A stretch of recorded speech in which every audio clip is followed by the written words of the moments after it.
All right, thank you very much. And I must say that it's been a pleasure, deep one, always being around. And special greetings to our cherished listeners out there. All right, so we are looking at Kumasi business ecosystem, how to penetrate and sustain your business. The outline for this presentation is this: the Kumasi business ecosystem, how to penetrate, sustaining the business, and dealing with principal agent problem. I think the last one, it was a promise from me that I would touch on it because we had a lengthy discussion on that. Yeah. And I felt that there was a vacuum I need to fill. Okay. So let's have a look at Kumasi in general. And I must say that I had heard of and learned about TZ, Tuwezavi, as a staple in the north. But for some reason, I thought it was a mutu. Okay. So whilst I was in JHS learning and writing exams about it, my thinking was that I was writing about a mutu. So it was when I came to the university, K University, that I saw Diehu, and I asked. They told me that is TZ. I said, no, you don't know what you are talking about. TZ is a mutu. So it was later I realized that is indeed TZ. Yeah. So Kumasi is an area you get to see the practicality of things you learn. We have, the last time I was saying that it's quite cosmopolitan in nature. We have people of diverse backgrounds. You get to see so many things, rich culture, and Kumasi is quite conservative. So that is how come you see, that traditional trend. You still see rich kente, Ahinuman Padua and the likes. It tells you that Kumasi does not easily discard things, and that rich heritage could be tapped into. So I personally have enjoyed being in Kumasi over the years, and I think it has introduced me to so many things, and I have really learned a lot, because where I was coming from, if someone visited you, you just start talking. But here, my in-law told me that, look, you have to let the person sit down. You ask, should I give you water? And then you ask for the person's mission. All right, so these were trainings I got from my in-law, who is an Ashanti. So I think that we have a great opportunity to learn. Kumasi is very welcoming. They accept people of various backgrounds. If you are not able to stay in Kumasi, I tell you, you find it difficult staying anywhere, probably in heaven. So Kumasi is a place you cannot write about Ghana without deepening the ink there. And Kumasi people, we are grateful for being a part of us, for projecting Ghana from that traditional and cultural angle.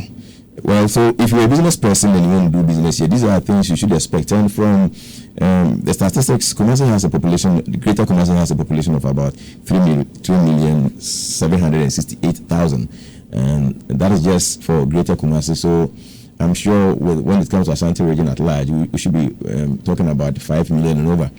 So it's a good marketplace to market your product, to do business and succeed. So if you are listening to us via the internet and you are outside the country and you are looking for a place to do business, I'm telling you, Kumasi is one of the best places you can think about, if not arguably the best, in my view. And so these are some of the things we should know about with regards to the ecosystem of Kumasi. And I want to stress that Kumasi is very welcoming and hospitable. Anytime I use Kumasi, I mean the people of Kumasi are very welcoming and hospitable. All right, so first of all, or secondly, let's look at how you can start business in Kumasi, or how you can penetrate the Kumasi market. And it all begins from the mind. It all begins from the mind. Whatever you want to do, if you don't plan well, if you don't think through it very well, very strategically, it will never succeed. So first of all, you need to identify a need. You see, business is never about money first. If you put money first, you will fail. It's about solutions. It's about identifying a need and providing solution to that need. So you have to work hard. Anytime you face a challenge, anytime you go into a very confusing situation, try and think business. You can easily get something out of that. So you identify a need, then you try to provide solution to that need, and it must start with an idea. That is why I'm saying that there should be some mental construction. You should come out with a solid idea. And I want to give you some examples here. So for example, 3 needs I have identified here in Ghana, and for that matter, Kumasi.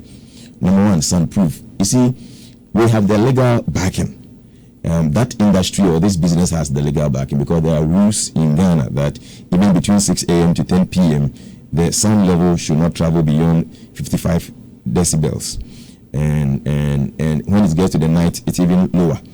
I tried, Dave. I tried to calculate that with my watch. Okay. And I realized that even my church, if they want to come after us, we will need some proof, because even the slightest noise we make will travel beyond this maximum. So I think that that business must be looked into.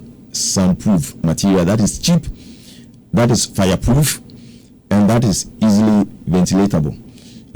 It doesn't have to do with churches alone, nightclubs, conference centers. Most of these organizations do not have soundproof because it easily catches fire.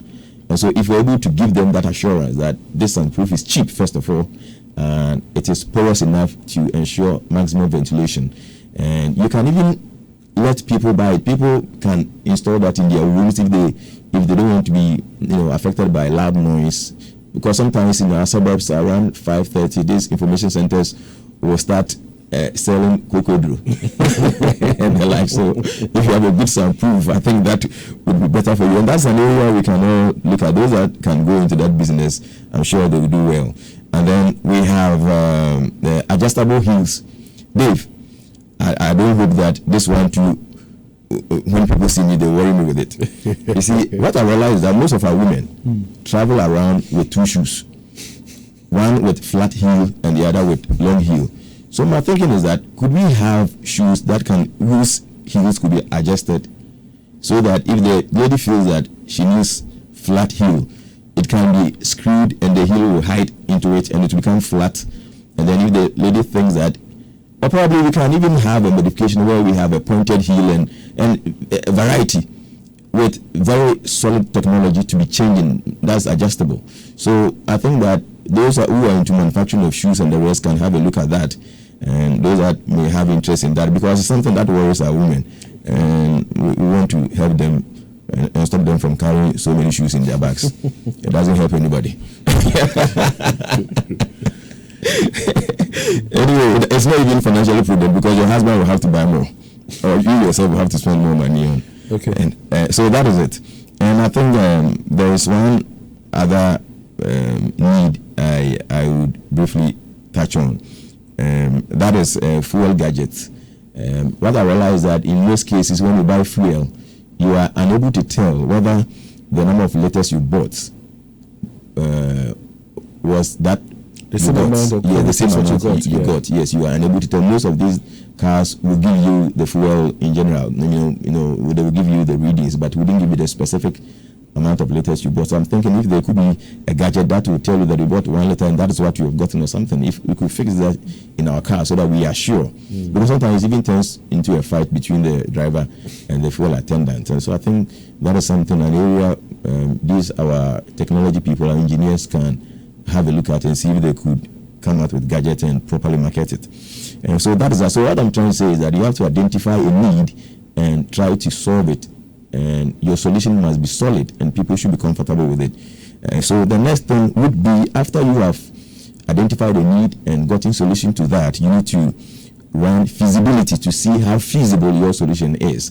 And let me say that I'm talking about both formal and informal. I'm saying informal feasibility because it's not everybody who has gone to school and will be able to put down solid feasibility report and all of that. But there's a way you can easily do that without having to worry yourself about writing long things. So that is that's something we should be doing. I heard my time is almost up. and so that is that. So it could be formal or informal feasibility. I have gotten the chance to run feasibility for some companies, and it's quite interesting. So with the feasibility, because for want of time, I want to give two broad advice. That one, solution should be from stakeholder perspective. So you should try and see whether the solution, you are not the one liking the solution, but your target market would like it. So you need to tie down and hear what people expect with regards to the need you have identified. So, for example, I was part of a committee that set up a number of community radio stations. And what we did was that we went into the communities, we selected people of the various strata, and then we tried to tell them in the morning, what do you want to hear? around 12, what do you want to hear? So far, what are you hearing? And what would you like to hear differently? People of various educational backgrounds and all of that, and we set up those stations, and they are doing so well. I was the secretary to the committee, and so these are things we should look at. If it's even informal, you do not have time or you don't have the competencies of putting down something on paper, you could be interviewing people, you could be engaging people to make sure you incorporate their views into whatever solution you are proposing. And so that is that.